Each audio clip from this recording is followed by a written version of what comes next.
오순절의 12번째 주일에 우리 주님께 예배하기 위해서 이 자리에 나와주신 우리 사랑하는 로고스 가족 한 분 한 분을 우리 주 예수 그리스도의 이름으로 환영하고 축복합니다.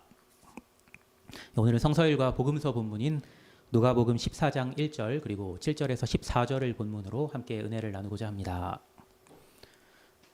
코비드로 팬데믹이 시작된 이후로 우리는 가족이 아닌 다른 사람들과 함께 식사할 일이 부쩍 줄어들었습니다.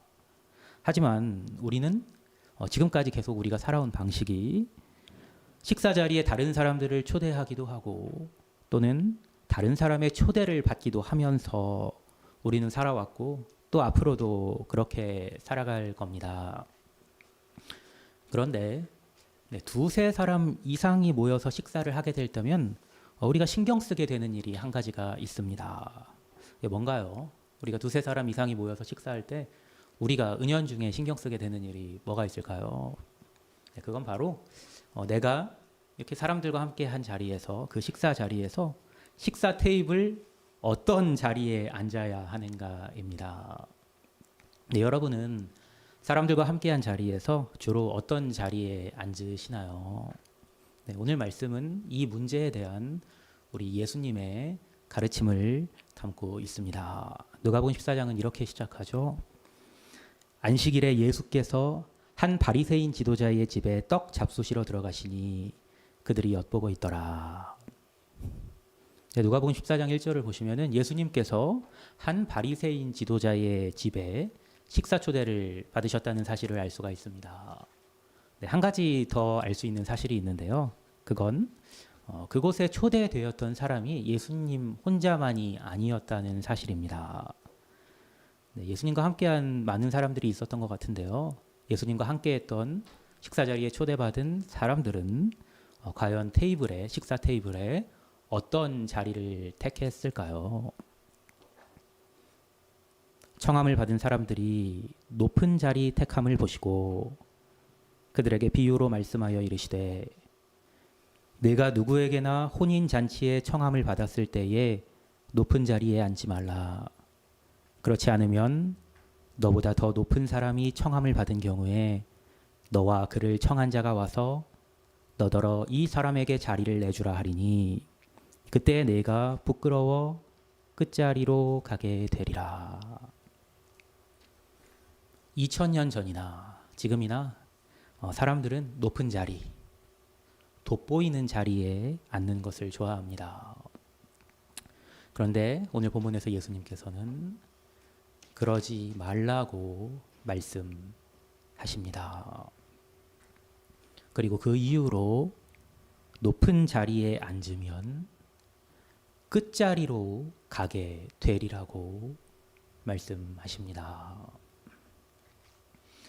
이번 달 초에 서울신학대학교에서 총장님이 이제 우리 베이에어리아를 방문을 하셨다고 제가 이미 말씀을 드렸죠. 그때 방문하신 총장님을 모시고 우리 미주성결교회 북가주 지방에 소속된 목사님들이 함께 모여서 식사하는 시간이 있었습니다. 저는 식당에 약속 시간 한 10분, 15분쯤 전에 도착을 했는데요. 도착해서 보니까 제 이전에 오신 목사님이 딱 3분 계시더라고요. 그렇게 저까지 4명이서 예약된 식당 룸에 이렇게 앉아 있었어요. 그러니까 이제 시간이 5분, 10분 지나면서 이제 목사님들이 한 분 한 분 들어오시더라고요. 조금씩 4명에서 5명, 5명에서 6명, 10명 하다가 마지막엔 한 20분 정도가 오셨던 것 같아요. 근데 이 과정에서 아주 재미있는 풍경이 펼쳐졌습니다. 혹시 예상되는 그 풍경이 있으신가요? 연세가 많은 목사님이 들어오시면요. 그때마다 이미 앉아있던 다른 목사님들의 자리가 바뀌는 겁니다. 그리고 거의 마지막쯤 해서 이제 총장님이 들어오시니까 또 대대적으로 이제 목사님들의 자리가 또 한번 많이 바뀌었습니다. 그렇게 목사님들이 앉았다 일어났다를 반복하셨는데요.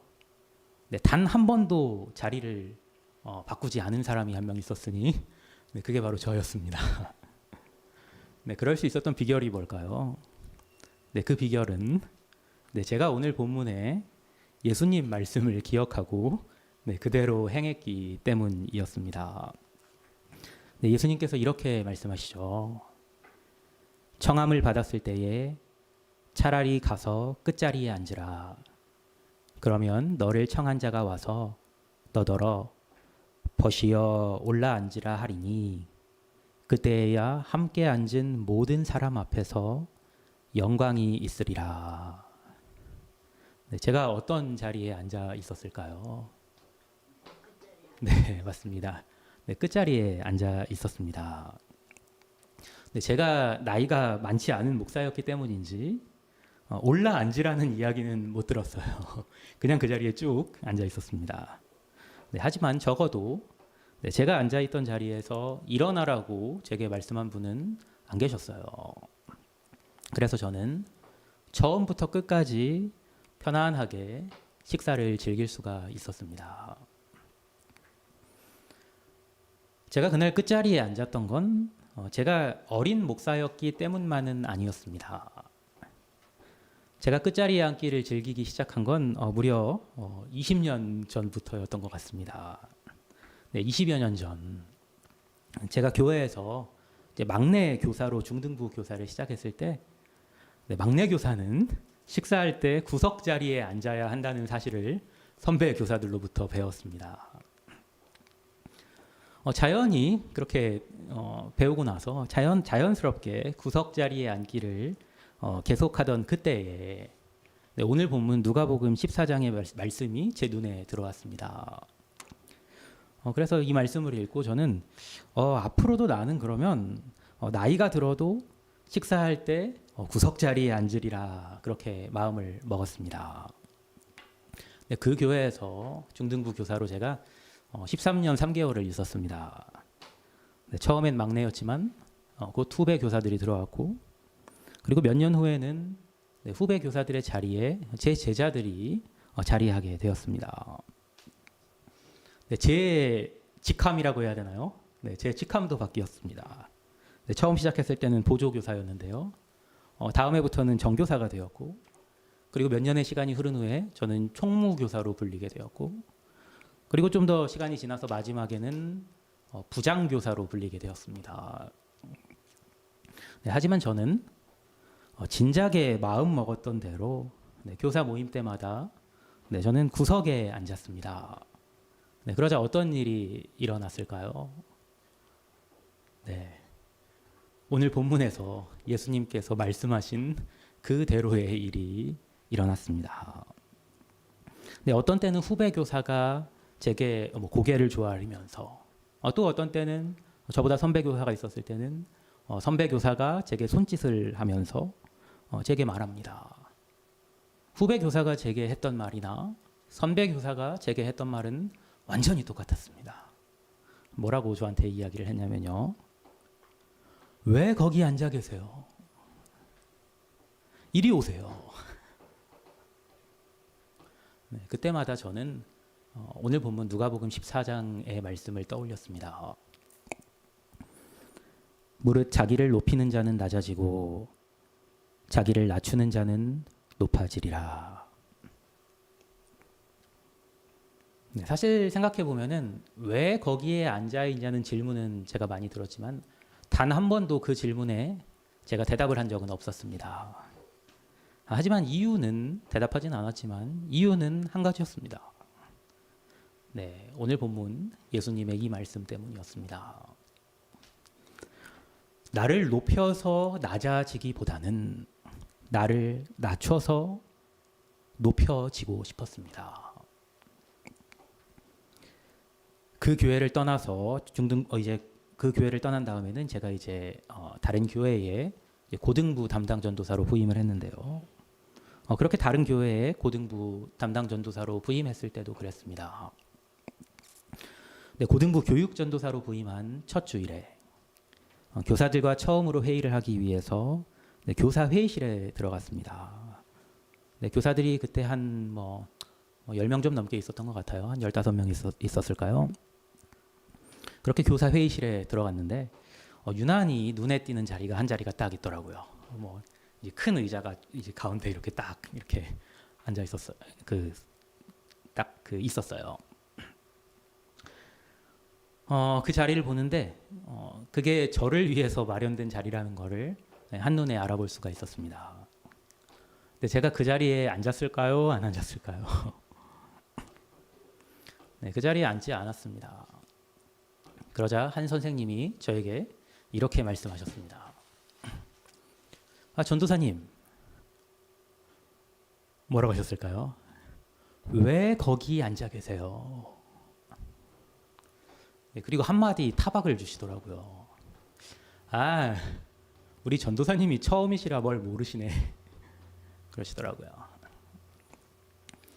네, 저는 그 얘기를 듣고 멋쩍은 표정을 지으면서 엉거주춤 일어나서 제 자리로 마련된 자리로 가서 앉았습니다. 아마 교사들의 눈에는 그런 제 모습이 어설퍼 보였겠지만 제게 타박을 줬던 그 교사나 다른 교사들이 제 그 모습을 싫어하지 않는다는 사실을 저는 잘 알고 있었습니다. 여러분은 어떤 자리에 앉는 것을 좋아하시나요? 돋보이는 자리에 앉는 게 확실히 기분은 좋습니다. 그리고 나이가 들수록 그 자리가 내가 있어야 할 자리라고 생각하게 되기가 쉽습니다. 그러나 예수님께서는 차라리 가서 끝자리에 앉으라고 말씀하십니다. 무릇 자기를 높이는 자는 낮아지고 자기를 낮추는 자는 높아지리라고 말씀하십니다. 그렇게 사는 게 예수님의 말씀대로 사는 겁니다. 여러분은 예수님 말씀대로 살아오셨나요? 그렇게 살고 계신가요? 네, 교회 생활을 하면은요, 교회 안에서 언성이 높아지는 일들을 많이 보게 됩니다. 어떤 분이 큰 소리로 화를 내는 걸 보고 무슨 일인가 들어보니까 본인한테 인사를 안 했다는 겁니다. 내가 이 교회 장로, 권사, 집사인데 이런 대우를 받았다고 억울해하는 분들을 많이 보았습니다. 네, 한 번은 이런 일도 있었습니다. 네, 물론 방금 얘기한 얘기를 포함해서 지금 드리는 얘기는 우리 교회의 이야기가 아닙니다. 어떤 일이 있었냐면요. 다른 교회에서 오신 연세 많은 안수 집사님이셨는데 교인들 중에서 몇 분이 그분을 명예 장로로 알고 장로님으로 호칭했던 모양입니다. 그런데 그렇게 그분을 장로님으로 호칭했던 분들 중에 한 분이 교회 주보 명예 장로 그 명단에 그분 이름이 없는 걸 보고 그분에게 왜 장로님 이름이 빠져 있어요? 이렇게 물은 겁니다. 그분이 목사님을 찾아오셔서 이 일 때문에 내가 교회를 나올 수가 없겠다고 그렇게 말씀하셔서 목사님이 난감해하셨던 적이 있습니다. 저는 제 아버지를 존경하는데요. 아버지께서는 집사 직분을 받으시고 후에 안수 집사 직분을 받으시고 또 후에는 신학을 공부하셔서 전도사 직분을 받으셨습니다. 안수 집사 직분을 받으신 후에 어떤 분이 아버지께 이렇게 총총걸음으로 달려오시더라고요. 그리고 나서 뭐라고 이렇게 하셨냐면은 아버지를 부르시는데 이렇게 부르셨어요. 안수 집사님. 제가 좀 비슷하게 하려고 했는데 안수 집사님이라는 단어 중에 안수라는 단어에 액센트를 두시더라고요. 그분이 싱글벙글 웃으시면서 아버지를 그렇게 부르는데 얼핏 봐도 아버지 기분 좋게 하시려고 그러시는 것 같았습니다. 그때 아버지께서 정색을 하시면서 이렇게 말씀하셨습니다. 집사님, 안수 집사도 집사입니다. 집사로 부르십시오. 네, 그분이 무안해 하셨던 그 장면이 아직까지 생생하게 기억이 납니다. 그런데 많은 사람들은 이와 반대로 행동합니다. 내가 장로인데 집사로 불렀다고, 안수 집사인데 집사로 불렀다고 기분 나빠합니다. 네, 물론 우리 교회에는 그런 분이 안 계십니다. 네, 여기 우리 교회 이유순 집사님이 안수 집사님이신데요. 네, 저나 여러분이나 이유순 집사님을 이유순 안수 집사님이라고 잘 부르지 않습니다. 네, 우리가 이유순 집사님이라고 이유순 안수 집사님을 부른다고 네, 집사님이 기분 나빠하시는 거 보신 적 있으세요? 기분 나빠하신 적 있으신가요? 네, 제 경우에는 예전에 저를 알았던 분들이 제가 지금 목사인 줄 알면서도 아직도 전도사로 저를 낮춰 부를 때가 있습니다. 그런데요, 아무려면 어떻습니까? 그건 그들의 문제지 제 문제가 아니잖아요. 오히려 우리 주님께서는 차라리 가서 끝자리에 앉으라고 말씀하셨습니다. 하지만 우리가 신경을 써야 되는 경우가 있기는 해요. 그 반대의 경우에는 우리가 신경을 좀 써야 합니다. 무슨 뜻이냐면요, 제가 전도사였을 때 저를 목사님하고 부르는 분들이 이상하게 간혹가다 있었습니다. 그건 허용하면 안 됩니다. 그거는 높은 자리에 앉지 말라는 예수님의 말씀에 어긋난 일입니다. 네, 그건 불편하게 느껴야 합니다. 예전에 제가 한국에 있었을 때 한국에서 한 학술 모임에 참석을 했습니다. 근데 거기 참석한 사람들한테 자기소개를 하라고 하더라고요. 네, 그래서 제가 자기소개하면서 이제 소개 끝에 저는 서울신대에서 강의를 하고 있습니다. 이렇게 소개를 한 적이 있습니다. 네, 그러니까 사회자분이 사회 보는 내내 저를 지칭할 때마다 계속 이 교수님이라고 하시더라고요. 네, 그 호칭이 제게 그렇게 어색한 건 아니었습니다. 네, 제가 가르치던 학생들도, 대학에서 가르치던 학생들도 저를 그렇게 불렀으니까요. 하지만 엄밀히 따지면 저는 대학의 강사였습니다. 시간 강사였죠. 제가 저를 시간 강사로 소개했는데도 그분이 저를 교수로 지칭했다면 괜찮았겠지만 제가 그렇게 하지 않았었기 때문에 그 호칭이 내내 불편했습니다. 사회 보시는데 끼어들 수도 없고 모임 내내 시간 강사로 가르치고 있다고 내가 명확하게 말했어야 했는데 이렇게 계속 후회를 했습니다.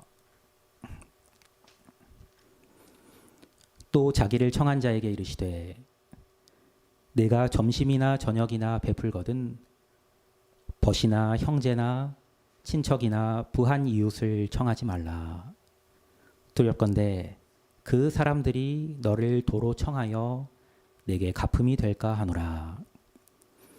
잔치를 베풀거든 차라리 가난한 자들과 몸 불편한 자들과 저는 자들과 맹인들을 청하라. 그리하면 그들이 갚을 것이 없으므로 내게 복이 되리니 이는 의인들의 부활 시에 내가 갚음을 받겠음이라 하시더라. 예수님의 이 말씀도 같은 맥락에서 이해할 수 있습니다. 여러분은 어떤 사람에게 베푸세요? 여러분에게 갚을 만한 사람에게 베풀지 않으세요? 네, 들여다보면요, 그것도 내가 높임을 받고자 하기 때문입니다. 내가 베푼 사람이 내게 아무것도 해주지 않으면 화나지 않으세요? 그러나 예수님께서는 오히려 내게 갚을 수 없는 사람들을 청하라고 말씀하십니다. 이유는 간단합니다. 그때 비로소 하나님께서 친히 갚아주시기 때문입니다. 낮은 자리에 앉으면 사람들이 올라앉으라 말해주는 경우가 많습니다만, 그걸 바라고 낮은 자리에 앉는 건 예수님께서 하신 말씀을 그 말씀대로 온전히 실천하는 게 아닙니다. 사람들이 나를 높여주지 않으면 더 좋은 겁니다. 우리 주 하나님께서 우리를 친히 높여주시기 때문입니다. 우리가 다른 사람들에게 대접할 때 그 사람이 나에게 갚지 않아도 마찬가지입니다. 하나님께서 친히 갚아주십니다. 그걸 바라고, 하나님께서 내게 친히 갚아주실 것을 바라고 나를 낮추고 남을 대접해야 합니다. 그렇게 하시는 우리 사랑하는 로고스 가족 여러분 모두 되시기를 우리 주님의 이름으로 간절히 축원합니다. 기도하겠습니다.